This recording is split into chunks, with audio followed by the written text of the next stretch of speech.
नमस्कार चंद्र प्रकाश जी। बहुत बहुत स्वागत है आपका। नमस्ते अंजू जी, नमस्कार। आपके दर्शकों को भी नमस्कार। चंद्र प्रकाश जी, एआई समिट हो रहा है भारत में और बिल गेट्स को भी न्योता भेजा गया था, वो भारत पहुंच भी गए हैं। पहले आज दिन में ये खबर आई कि उनको जो न्योता भेजा गया था वो रद्द कर दिया गया है, फिर खबर आई नहीं नहीं वो खबर गलत थी, वो पार्टिसिपेट कर रहे हैं इसमें। तो ये ऊहापोह असमंजस की स्थिति बनी क्यों? ये देखिए, वहाँ को सबसे पहली बात तो भाई, जैसे आपके कर्म है वो आपको पहले एक समय था कि यही बिल गेट्स आते थे और सरकार लगभग लगभग इनके आगे सरकारें बिक जाया करती। सरकार क्या कहें, सरकारें, क्योंकि पहले से यूपीए सरकार और उससे भी पहले से भी तो ये आते थे और पूरी सरकार, भारत का पूरा तंत्र इनके सामने बिक जाता था। अब जब से एप्स्टीन फाइल का जो विषय आया है और इसमें इनका नाम आया है, तो उसके कारण अब निश्चित रूप से ये विवादों में है। तो अब इसी समय भारत में जो एआई समिट चल रहा है जो दिल्ली में, और जो भारत मंडपम में, तो उसमें जो कंपनियां, दुनिया भर की कंपनियां आई हैं, काफी बड़ा, मतलब एक एआई जो आर्टिफिशियल इंटेलिजेंस की दुनिया का एक बड़ा, मतलब उसमें भारत की एक धमक या भारत की एक पहचान के तौर पर उसको लिया जा रहा है। और उसमें दुनिया भर की जो एआई से जुड़ी हुई कंपनियां, जो उस व्यापार से जुड़ी हुई हैं, वो आई हुई हैं, उनके बड़े बड़े अधिकारी आए हुए हैं। तो ये उसी के लिए, मतलब मुख्य कार्यक्रम जो है, हालांकि वो कल आंध्र प्रदेश में थे, जहां चंद्रबाबू नायडू उनका स्वागत कर रहे थे, उनके पुत्र उनका लेने उनको एयरपोर्ट पे भी गए। लेकिन उनका जो मेन कार्यक्रम है वो दिल्ली में ये एआई समिट है। उसमें 19 तारीख को उनको भाषण देना है। अब सरकार के आगे शर्मिंदगी की स्थिति ये है कि भैया एआई का हम समिट कर रहे हैं, और एआई का जो सबसे बड़ी कंपनी है, जो चैट जीपीटी, जो ओपन एआई कंपनी चलाती है, उसके ये 27% शेयर होल्डर है। मतलब मालिक, ओनर तो नहीं कहना चाहिए, लेकिन 27% शेयर होल्डर होना मतलब एक प्रमुख व्यक्ति है।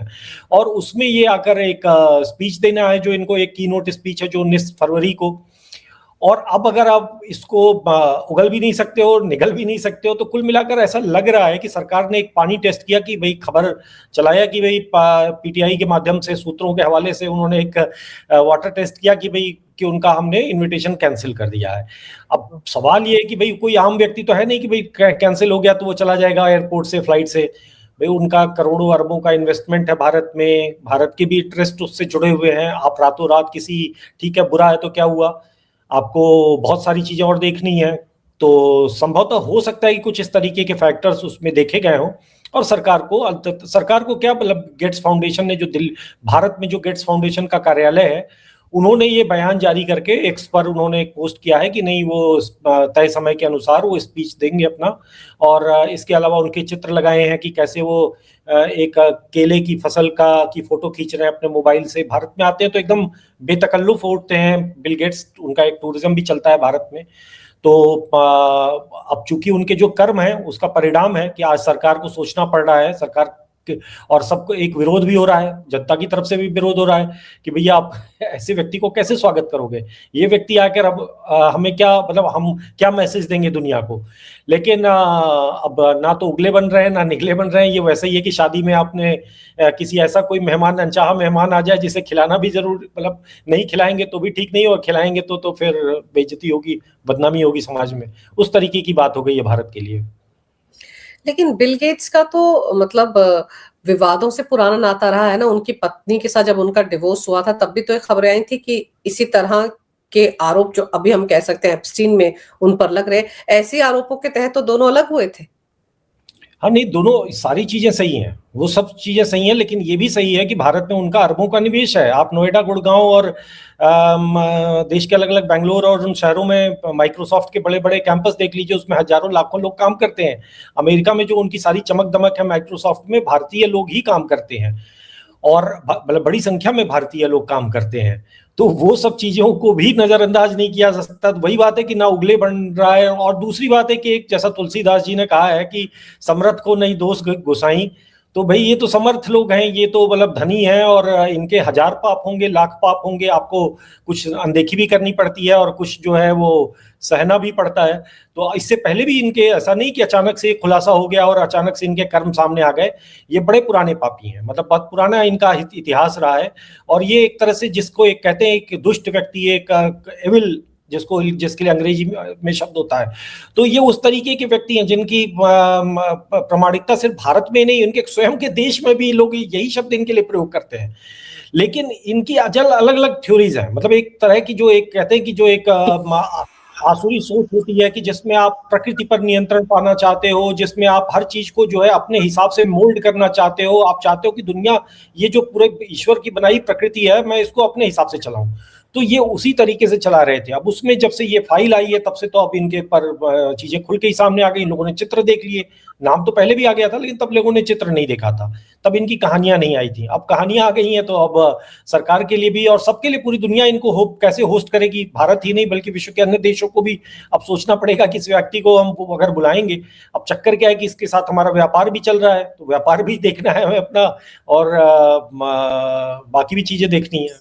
जैसे 2010 में भी इन्होंने बिहार के कुछ गांव को अडॉप्ट करने की बात कही थी, पल्स पोलियो का बड़ा प्रोग्राम तामझाम के साथ लेकर आए थे, और जैसे आप कह रहे हैं कि सरकारें बिछी रहती थी, उस वक्त की सरकार भी बिछी हुई थी इनके आगे। 2017 में भी कुछ ऐसी खबरें आई थी। लेकिन हाल के दिनों में हमने देखा है कि बहुत ज्यादा नकारात्मकता रही है बिल गेट्स को लेकर, बड़ी नेगेटिविटी रही है। इसकी वजह क्या यही विवाद रहे हैं या कुछ और भी?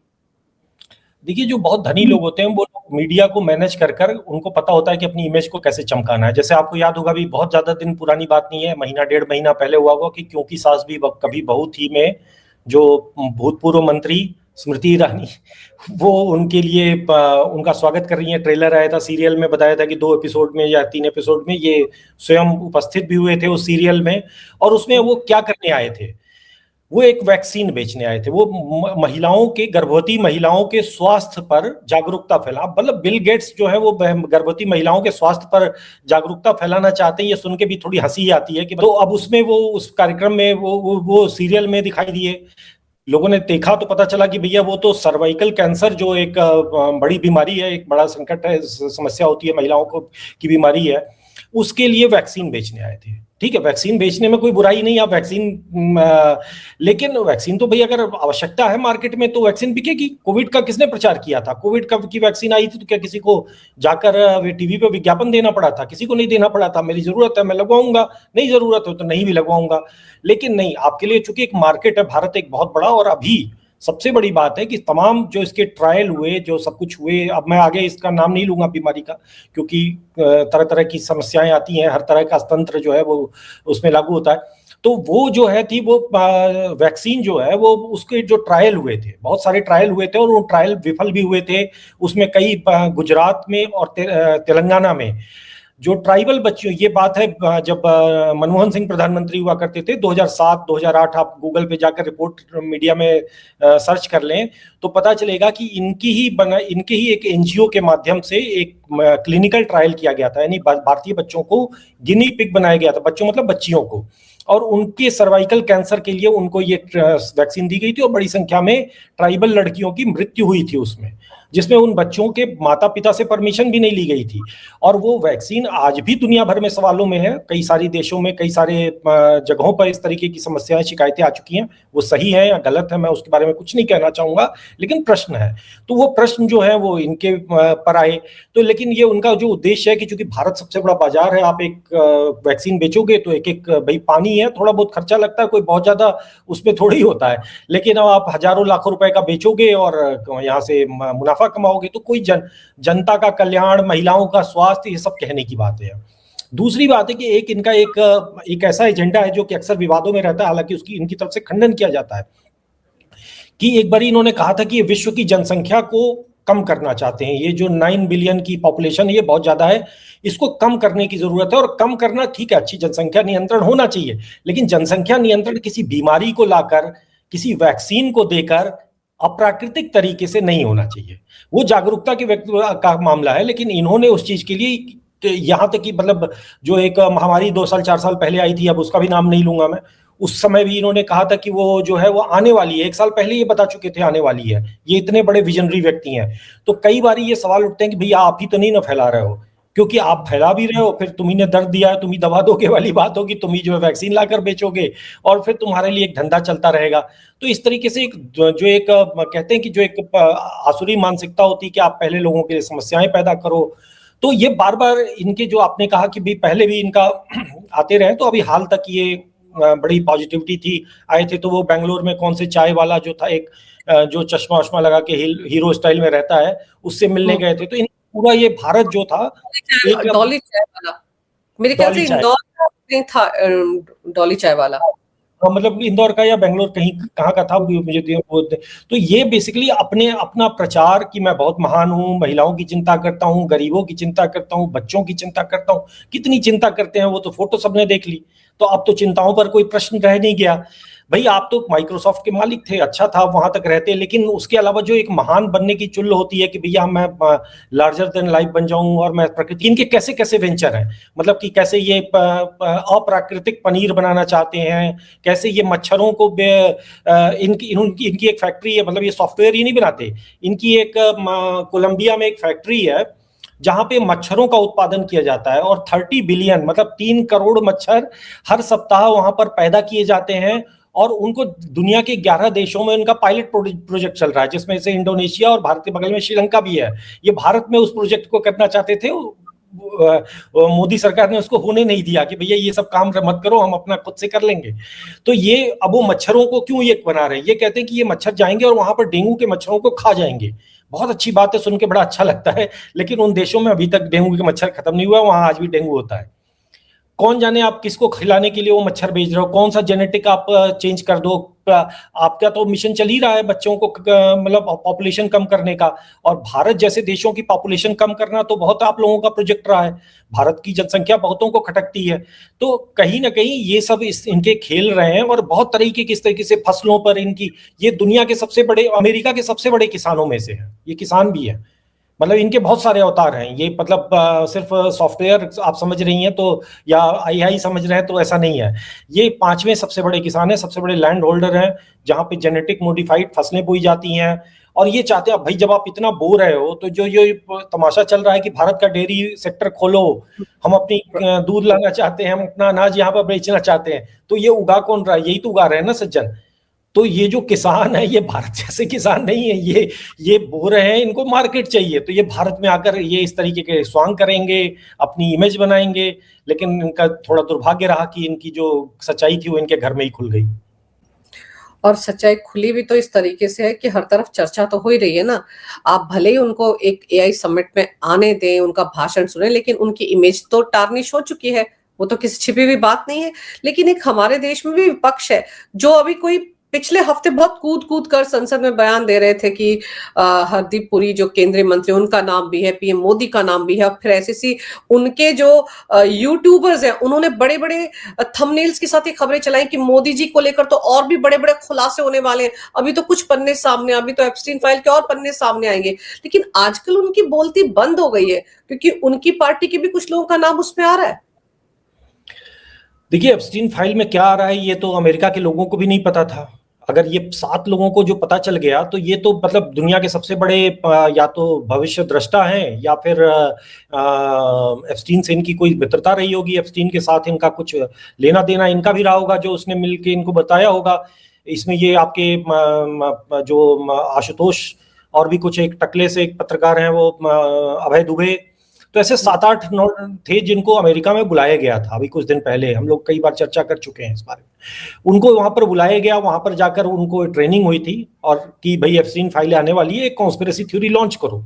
और कॉन्स्पिरेसी थ्योरीज का ये होता है कि भाई कुछ दिन तक तो डैमेज कर ही जाती हैं, लेकिन उनको पता नहीं था कि उनके खुद के ही घर में इतने सुराख हैं। भाई अगर आप एप्स्टीन कर रहे हो तो एप्स्टीन के साथ जो तमाम लिंक हैं वो कहीं ना कहीं आपके स्थापित हो जाते हैं। ये पता चलता है कि भाई सोनिया गांधी एक मेल लिख रही हैं और एप्स्टीन में ये पूछ रही हैं कि मैं अपने बेटे को कैसे चुनाव जीतवाऊं, कैसे मोदी को हराया जाए। सोनिया गांधी को चुनाव जीतना है तो उसका उत्तर उनको एप्स्टीन के और उसके सर्किल में मिल रहा है। तो सोचिए कि हमें, मतलब जो हम बार बार अक्सर बात करते हैं कि भाई इनके तार कहीं विदेशों से जुड़े हुए हैं, तो निश्चित रूप से वहां से भी जुड़े होंगे। सारे पापियों का जो अड्डा था वो वही था, और अब तो मेल भी आ गई कि आप उससे पूछ रहे हैं। हालांकि वो आपसे, आपके सुपुत्र से बहुत डिसअपॉइंटेड था, वो कह रहा था कि राहुल गांधी किसी काम का नहीं है, ये जीत नहीं सकता है अगर इसके इसका परिवार के कारण है, वरना इसकी कोई एबिलिटी नहीं है। ये भी बात एक जगह वो लिख रहा है। तो बात वही आ रही है कि ठीक है, मतलब देखिए नाम तो किसी का भी आ सकता है, क्योंकि इसलिए आ सकता है क्योंकि ये हम अपने एक जीवन काल में बहुत सारे लोगों से इंटरेक्ट करते हैं। जैसे मान लीजिए कि किसी से कोई हमको सामान खरीदना है तो हम उसको मेल करते हैं और उसका मेल कहीं जवाब आता है, तो उसका भी नाम आ जाएगा अगर कल को। मतलब इस तरीके के बहुत सारे अनावश्यक जो उसके कम्युनिकेशन है वो भी है उसमें, वरना कोई एक व्यक्ति 3.5 लाख और 5 लाख डॉक्यूमेंट्स उसके अगर हों तो आप सोचिए कि उसमें बहुत सारा कचरा है जिसका कोई मतलब नहीं है, उसका कोई महत्व नहीं है। जो उसका मुख्य अभी चीजें जो छन छन के आएंगी वो सब जो मुख्य होंगी वो सामने आ जाएंगी। लेकिन हाँ ये है कि कांग्रेस पार्टी को ये भय हो रहा है कि एक तो जनता समझ गई है, क्योंकि आपकी कॉन्स्पिरेसी थ्योरी को समझ गई है, उस कॉन्स्पिरेसी थ्योरी को आपको कहने में आपकी विश्वसनीयता घट रही है। और दूसरी बात है कि जब ये पूरा मेल देश ने पढ़ ही लिया कि सोनिया गांधी उससे सीधे संचार कर रही है, तो फिर अब क्या बचा है? आप तो फिर आरोप लगना, चुप ही रहो तो आपके लिए अच्छा है। तो वो उनको किसी ने शायद सद्बुद्धि दी होगी, किसी ने बताया होगा, तो वो शांत हुए। अभी शांत तो वो नरवाने की किताब पे भी है, तो उसी तरीके से कोई ना कोई आके बाद में उनको बताता है कि भैया ये गलती कर रहे हो, चुप रहो, तो फिर वो चुप हो जाते हैं। पवन खेड़ा बहुत कूद रहे थे ना, फिर खुद ही प्रेस कॉन्फ्रेंस करके बोले कि नहीं, हमने हरदीप पुरी जी का नाम इस संदर्भ में नहीं लिया था। तो ये बोलती बंद होने के पीछे कारण ये कि क्योंकि कपिल सिब्बल साहब का भी नाम उसमें है कि पता नहीं कोई अवार्ड उनको दिया गया था, वो भी एप्स्टीन का स्पॉन्सर किया हुआ अवार्ड था। देखिए बहुत सारे लोगों का जब सार्वजनिक जीवन में होते हैं तो मैं तो ये नहीं कहना चाहता कि किसको क्या मिला, क्या क्या दिया, क्योंकि जब तक चीजें सफेद पोश होता है व्यक्ति, तब तक तो व्यक्ति उससे इंटरेक्ट कर ही रहा होता है। हम आप आज बात कर रहे हैं और फिर बाद में कल को मैं किसी अपराध में पकड़ा जाऊं, तो क्या आप इसके कारण आपके पर कोई प्रश्न उठाया जा सकता है क्या कि आप इस आदमी से कैसे क्यों बात करती थी? भाई जब तक मैं सफेद पोश हूं तब तक तो मुझसे हर कोई बात करेगा, लेकिन कल को मैं कोई अगर अपराध करने लग जाऊं, कोई बुरा व्यक्ति बन जाऊं, तो फिर कोई क्या करेगा? और वही बात है कि अंततः चाहे वो बिल गेट्स की बात हो, किसी और की बात हो, भाई ये सब बड़े लोग हैं। आप किससे बात करना बंद कर दोगे? आप एलन मस्क से बात करना बंद कर दोगे? आप क्या कहते हैं ट्रंप से? भाई ट्रंप से ज्यादा कौन होगा? क्या आप बात करना बंद कर दोगे उनसे, इंटरेक्ट करना? कल को हो सकता है भारत यात्रा पे आए, आपको लिए उनके लिए रेड कारपेट बिछानी पड़ेगी। तो दुनिया में नैतिकताएं तो निश्चित रूप से महत्वपूर्ण होती हैं, लेकिन समस्या आती है कुछ चीजें बड़ी व्यवहारिकताएं होती हैं। हम सभी अपने निजी जीवन में भी कुछ ऐसे घटिया लोगों के पास से इंटरेक्ट करते हैं कि जब वो घर से जाता है तो हम दरवाजा बंद करके कहते हैं भाई जान छूटी, गया ये आदमी। तो बिल्कुल उसी तरीके से दुनिया देशों के भी रिश्ते चलते हैं। तो ठीक है, तो मतलब अब चल रहा है तो इसको स्वीकार करना तो हमें पड़ेगा। और रही बात इनकी जो एप्स्टीन की जो फाइल्स हैं, उसमें हर नाम पर बहुत ज्यादा करके ये कांग्रेसियों ने ये कुकर्म शुरू किया, तमाशा शुरू किया। वरना ठीक है, ये बेसिकली अमेरिकी समाज, पश्चिमी समाज और विशेष रूप से ईसाई समाज के चरित्र को उजागर करने वाली फाइल्स हैं। ये खुद तो जू था, लेकिन जो पूरा इसने उजागर किया है, जिस तरीके से जिस तरीके के चरित्र को दिखाया है उनका, ये बता रहा है कि उनके खुद और उन्हीं का नहीं बल्कि पूरे पश्चिमी समाज, जब मैं कह रहा हूँ तो इसमें इस्लामिक वर्ड भी है, कि इनके जो तमाम बड़े बड़े लोग हैं, जो बड़े ऊंचे ओहदों पर हैं, वो कितने गिरे हुए और पतित लोग हैं। ये बस यही बताने के लिए, बाकी इसमें क्या भारत का होगा? भारत कोई बहुत ज्यादा मुझे नहीं लगता कि उसके कहीं रडार में था भी। लेकिन राहुल गांधी के बारे में जो लिखा है, जैसे आपने बताया कि किसी काम के नहीं है, कभी राजनीति में नहीं आ सकते या पीएम नहीं बन सकते वगैरह वगैरह, तो वो बातें तो मणिशंकर अय्यर भी कह रहे हैं। मणिशंकर अय्यर भी तो यही बातें कह रहे हैं। वो तो ये सीधे सीधे आरोप लगा रहे हैं कि मैं राहुल का चमचा नहीं हूँ। बाकी उसकी पार्टी में जो प्रवक्ता आजकल बने हुए हैं, पवन खेड़ा टाइप, अगर ऐसे लोगों को प्रवक्ता बना के रखेंगे राहुल गांधी, तो उनका यही हाल होगा जो अभी हो रहा है। देखिए मणिशंकर अय्यर जैसे मित्र जो है वो, मतलब ये मणिशंकर अय्यर का जो प्रकरण है वो हमें बताता है कि हमें कैसे चाटुकार व्यक्ति जो होता है वो जब मौका मिलता है तो सबसे पहले आपका ही अहित करता है। ये कांग्रेस पार्टी और उसकी पूरी कल्चर के लिए एक मैसेज है कि ये व्यक्ति जब वहां से, जब तक उस परिवार के करीब था तब तक तो बहुत बढ़िया बिल्कुल वो सोनिया गांधी का खास था, प्रियंका का गुरु था, राहुल गांधी का गुरु था, राजीव गांधी का तो दोस्त ही था। और जो उस परिवार से थोड़ा दूर होता है, सबसे पहला हमला किस पे करता है? अपने ही दोस्त राजीव गांधी पे, कि भाई वो तो पास भी नहीं होता, वो तो जहां पर मतलब बताया था ना कि फेल हो गए थे, वहां पे एग्जाम में फेल होना बड़ा कठिन होता था, और ये तो कैम्ब्रिज में फेल हो गए थे। मतलब ठीक है, सही होगा, देश जान रहा है, मुझे राजीव गांधी से कोई सहानुभूति नहीं है, लेकिन ये जो लोग होते हैं वो कितने मतलब बेगैरत होते हैं, इनके लिए अपना स्वार्थ महत्वपूर्ण होता है। यही व्यक्ति था ना, एक राष्ट्र के रूप में देखा जाए तो, जो पाकिस्तान में जाकर कह रहा था कि भाई पाकिस्तान हमारी सहायता करे, कांग्रेस पार्टी की, हम मिलके भारत पे मोदी को हराएंगे, मोदी को हटाएंगे। तो पाकिस्तान आपसे कैसे सहायता करता? आप ये कह रहे थे पाकिस्तान अटैक करे ताकि मोदी मुश्किल में आए और हम मोदी को फिर सत्ता से हटा सके, कोई षड्यंत्र कर रहे थे आप। तो ये व्यक्ति, जो व्यक्ति अपने देश का नहीं हुआ, पार्टी का नहीं हुआ, ये किसी का नहीं होगा। मतलब ये राहुल गांधी के बारे में जो कह रहे हैं उनकी ईर्ष्या है। अगर राहुल गांधी ने अपनी एक जो उनका कुत्ते का क्या नाम था, जो पिद्दी, तो जो पिद्दी का बिस्किट अगर एक इनको फेंक देते तो शायद वो आज उनकी प्रशंसा कर रहे होते। मतलब फिर उसके लिए उनकी ये कमी उनको नहीं दिखती। तो फिर वो ऐसे व्यक्ति की क्या विश्वसनीयता, उनकी बात ही क्या करें। पर ये तो वो व्यक्ति जिन्होंने 2014 में पीएम मोदी के लिए क्या कहा था, ये तो चाय वाला है, अब पीएम तो बन नहीं सकता है, अगर पीएम नहीं बनेगा तो फिर यही कांग्रेस के दफ्तर के बाहर चाय की दुकान लगा ले, यही थे ना ये बोलने वाले। तो अब वही बात अब वो राहुल गांधी के लिए भी कह रहे हैं, वही बात वो राजीव गांधी के लिए भी बोल चुके हैं। भाई उसका अपना स्वार्थ पूरा होना चाहिए, हमारे लिए हमारा स्वार्थ प्रथम है, हम देश बेच देंगे, आप रेट तो लगाओ, आप हमारे देश पे हमला तो करो, हम आपका साथ देंगे। ये मणिशंकर अय्यर जैसी जो पौध है जो हमारे देश में, यही तो पौध है जो असली समस्या है। और अगर चूंकि कांग्रेस पार्टी में ये पौध बड़ी संख्या में ये झाड़ झंखाड़ पैदा हुई, कांग्रेस पार्टी ने उनको खुद खाद पानी दिया, अब आज उसके कर्म भोग रही है कांग्रेस पार्टी। देखिए वो क्या कह रहे हैं क्या नहीं कह रहे हैं, उनकी बात की कोई विश्वसनीयता नहीं बचती है। इधर से भी आप देखिए तो सुब्रमण्यम स्वामी क्या क्या कहते रहते हैं, इनको भी तो खाद पानी कहीं ना कहीं भाजपा से ही मिली थी ना। ठीक है वो एक जीनियस व्यक्ति हैं, एक समझदार व्यक्ति हैं, एक पढ़े लिखे व्यक्ति हैं, विद्वान व्यक्ति हैं, उन्होंने बहुत अच्छे काम भी किए, लेकिन एक ईर्ष्या, पद की का लालच, एक जो लोभ, मतलब 80 साल के हो चुके हैं ये बुढ़े, मतलब इनको हाँ, तो अब कहीं।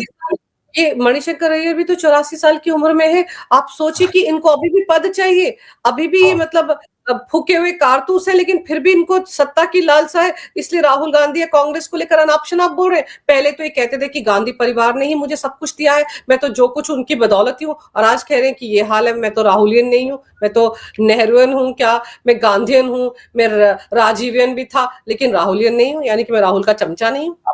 आप सबसे बड़ी समस्या कि आप इंडियन ही नहीं हो, आप राहुलियन होगे कि मतलब राजीवियन होगे, लेकिन आप इंडियन नहीं हो ये कंफर्म हो जाता है। बाकी आप क्या हो नहीं हो वो आप सोच लो, तय कर लो, लेकिन आप इंडियन नहीं हो ये कंफर्म है। ये बेसिकली ये मतलब पर मौका परस्त बोटी खाने वाले लोग हैं, और ये एक बड़ी संख्या में दिल्ली में पॉलिटिकल सर्किल में घूमने वाला एक वर्ग है। अच्छी बात है कि मोदी जी के मतलब 2014 के बाद सत्ता में आने के बाद बहुत सारे ऐसे जो थे वो जो बिना किसी आधार के सत्ता एंजॉय करते थे, और इनकी बड़ी मजे से इनकी पावर उसमें ब्रोकर का बेसिकली जिसके लिए संस्कृत मतलब आम बोलचाल का शब्द है दलाल होना, तो ये दलाल थे सत्ताओं के। तो ये इनके बुरे दिन आए, तो भाजपा के दल में के अंदर जब मतलब बाकी जगहों पे जब बुरे दिन आए तो कांग्रेस के तो खैर आने ही थे, क्योंकि अब उनके पास सत्ता नहीं है, उनके देने के लिए उनके पास वोट ही नहीं है, तो अब वो बिलबिला रहे हैं। अब उनके लिए मतलब क्या ही कहा जाए, वो बहुत महत्वपूर्ण है नहीं, उन पे ध्यान देकर अपना समय खराब होगा। बिल्कुल, लेकिन फिलहाल तो राहुल गांधी जैसे आपने कहा ना, नरवणे की किताब को लेकर भी खामोश हो गए, क्योंकि नरवणे ने कहा कि मैंने किताब छपवा ही नहीं, पेंगुइन ने कहा हमने छापी नहीं, तो राहुल गांधी कौन सी किताब लेकर घूम रहे थे, उन्होंने कहा छपवाई, वो सवाल तो ये है। और अब तो जिस तरह से निशिकांत दुबे ने उनके खिलाफ मोर्चा खोल रखा है, हो सकता है वो जो सब्सटेंशियल मोशन लेके आ रहे हैं उस पर कहीं ना कहीं बहस हो जाए, तब तो राहुल गांधी को पूरा का पूरा बेनकाब कर दिया जाएगा। कहाँ कहाँ रहते थे वो, कौन से 4 देश थे, कोलंबिया, इंडोनेशिया, जहां जहां वो गए थे, थाईलैंड। देखिए इसीलिए कहते हैं ना कि अगर आप मतलब जिसकी जो शीशे के घर में रहता है, क्या वो फिल्मी डायलॉग है कि शीशे के घर में रहता है दूसरों के घरों पे पत्थर नहीं मारना चाहिए। तो राहुल गांधी शीशे के घर में है और दूसरों के घर पे पत्थर ही नहीं कीचड़ उछाल रहे हैं, पता नहीं क्या क्या उछाल रहे हैं, और जहां कुछ नहीं है वहां भी उछाल रहे हैं। तो मतलब इसलिए राहुल गांधी की समस्या आई, और अंत में राहुल गांधी को पता चला कि सरकार ने उनको मामू बना दिया, क्योंकि वो मुद्दा ही कोई विषय था ही नहीं अपनी ईर्ष्या में। और वो सलाह कौन लोग देते हैं इसी तरीके के, भाई अगर मेरी कोई सहानुभूति पवन खेड़ा से भी नहीं है, पवन खेड़ा जो है उस तरीके के लोग जो है जो धरती से कटे हुए बेपेदी के लोटे हैं, ठीक है, उनको मणिशंकर अय्यर गरियारा है, वो आपस में मतलब उनका आपस का झगड़ा है, लेकिन उनकी भी स्थिति वही है, वो भी मणिशंकर अय्यर के ही नई पीढ़ी के मणिशंकर अय्यर है।